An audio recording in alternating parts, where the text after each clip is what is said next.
Très bien, Madame Goldbetter, donc vous êtes docteur en psychologie, vous êtes psychothérapeute familial systémique, professeur honoraire à l'ULB, Université libre de Bruxelles, directrice de formation à l'Institut d'études de la famille et des systèmes humains à Bruxelles encore.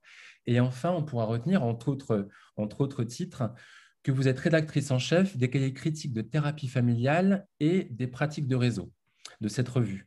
Vous vous présenterez dans un mois une intervention appelée Temps arrêté et absence. Est-ce que vous pouvez nous dire quelques mots de cette intervention à venir? Ben, oui, j'avais envie en fait de pointer le rapport au temps qui est inclus ou qui se réveille, qui se modifie dans le contexte de la mort. C'est-à-dire que on peut constater que avant la mort, par exemple, si on accompagne quelqu'un qui est en fin de vie, ou en tout cas qui est en santé telle que ça peut déboucher sur le décès, on peut voir que le temps peut se ralentir, qu'il peut y avoir dans l'accompagnement une tendance à adoucir, à vouloir même freiner l'évolution du temps pour que les choses durent plus longtemps. Par ailleurs, il peut aussi y avoir à l'inverse une espèce de tendance à accélérer les choses parce qu'on est déjà en train de prévoir, on est déjà en train d'anticiper ce qui pourrait se passer après. Donc il y a un espèce de bouleversement du rapport au temps habituel qu'on peut avoir.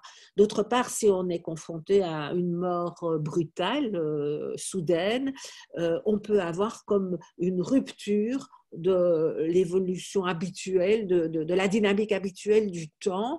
On peut avoir quelque chose qui se bloque et qui, quelque part, peut même arrêter le temps si le deuil ne peut pas se mettre en route, s'enclencher.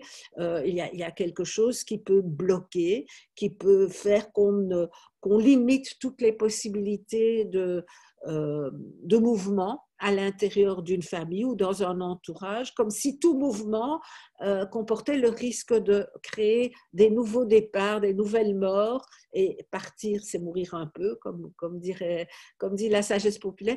Donc, on voit des familles où, après un décès tout à fait brutal, on a une difficulté, par exemple, pour les enfants de s'autonomiser, de quitter la maison.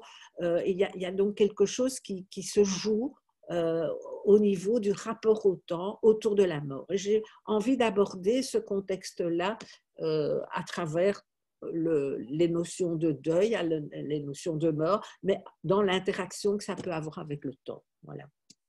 Très bien. Merci infiniment pour cette présentation et puis on a hâte de vous écouter justement sur ce rapport entre temps et deuil avec notamment la résonance au niveau de la famille. Merci beaucoup, madame.